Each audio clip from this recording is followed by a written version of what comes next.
नमस्कार। आज हम कक्षा 7 व्याकरण निकुंज से समास के बारे में पढ़ेंगे। समास क्या है, किसे कहते हैं, कितने प्रकार का होता है,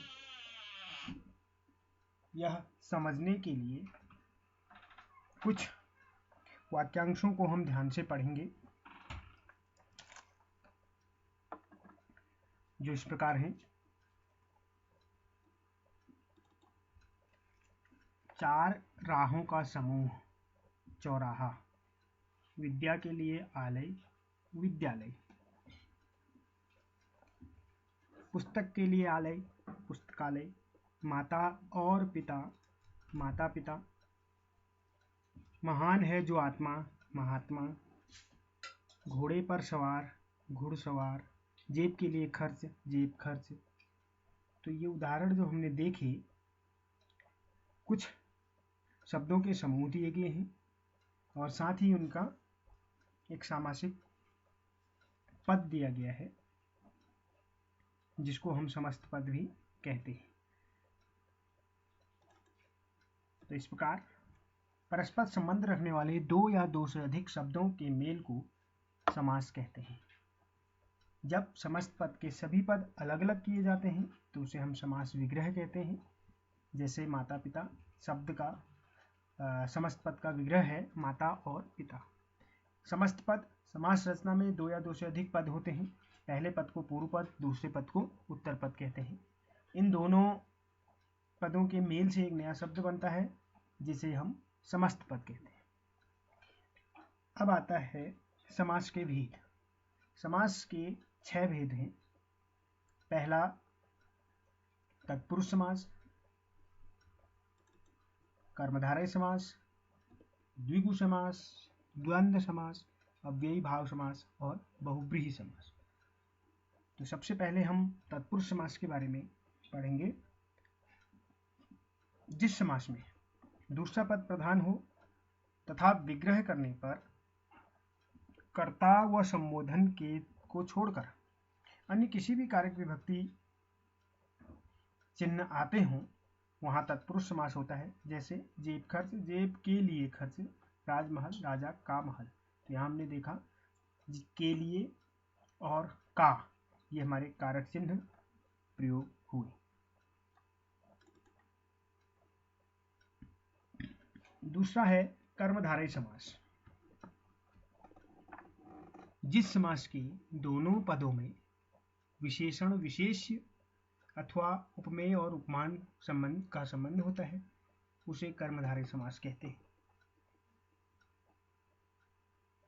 जैसे समस्त पद है नीलकंठ, विग्रह होगा नीला है जो कंठ, पीतांबर, पीला है जो अंबर। अंबर का अर्थ यहाँ वस्त्र से है।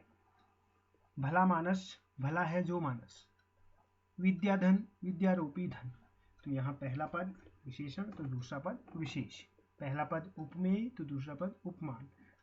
उपमेय और उपमान को समझने के लिए जिसकी तुलना की जाती है उसे उपमेय कहते हैं, और जिससे तुलना की जाए उसे उपमान कहते हैं। जैसे चंद्रमुखी, इस समस्त पद में मुख की तुलना चंद्र से की गई है, इसलिए मुख उपमेय तथा चंद्रमा उपमान होगा।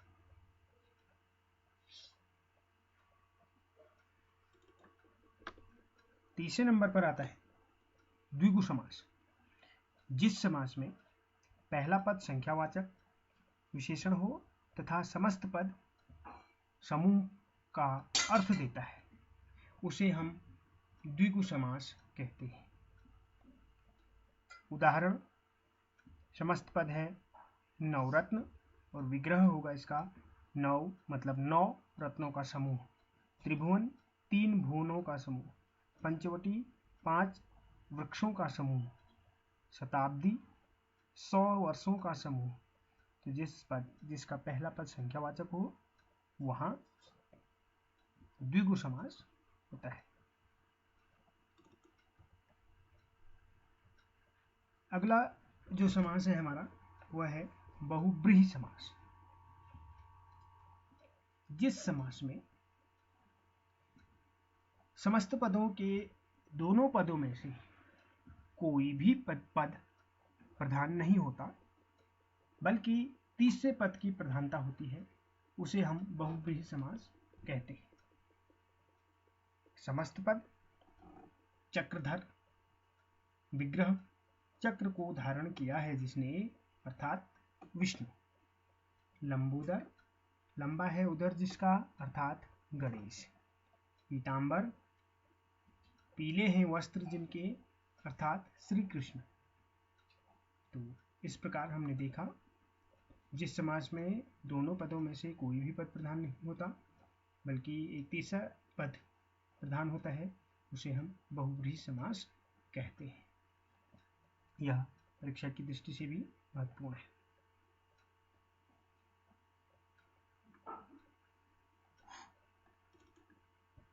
इसके बाद आता है द्वंद्व समास। जिस समास के दोनों पद प्रधान होते हैं तथा विग्रह करने पर बीच में और, तथा, अथवा आदि पद आते हैं, उसे हम द्वंद्व समास कहते हैं।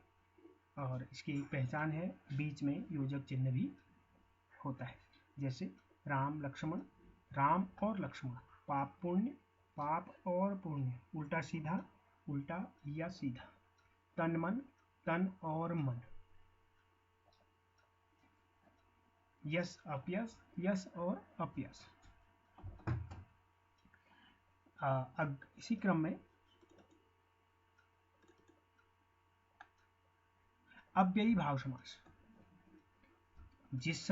जिस समस्त पद का पहला पद अव्ययी होता है वही प्रधान होता है और उसे हम अव्ययी भाव समास कहते हैं। अव्ययी भाव समास में मुख्य रूप से आ, भर, नि, अन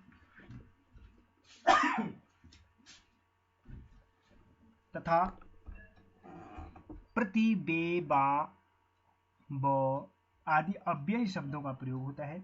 विग्रह करते समय प्रायः दूसरा पद पहले तथा पहला पद अव्ययी का अर्थ बाद में लिखा जाता है, जैसे यथाशक्ति, शक्ति के अनुसार, यथासंभव, संभावना के अनुसार, प्रत्येक, एक एक, आजीवन, जीवन भर।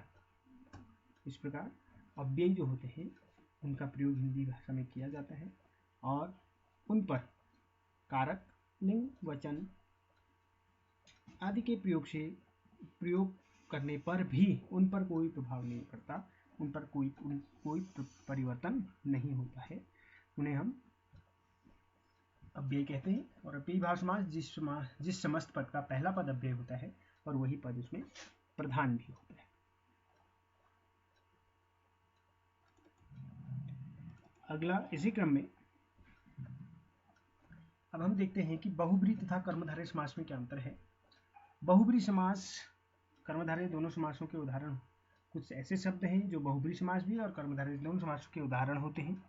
ऐसे शब्द बहुब्रीहि समास या कर्मधारय, इस बात का निर्णय उनके विग्रह पर निर्भर करता है। समस्त पद का एक पद दूसरे पद पर विशेषण हो या दोनों पदों में उपमेय उपमान का संबंध हो तो कर्मधारय समास होगा, और यदि दोनों पदों के मेल से कोई तीसरा अर्थ प्रकट हो रहा हो तो वह बहुब्रीहि समास होता है। जैसे पीतांबर में पीत धन अंबर, कर्मधारय।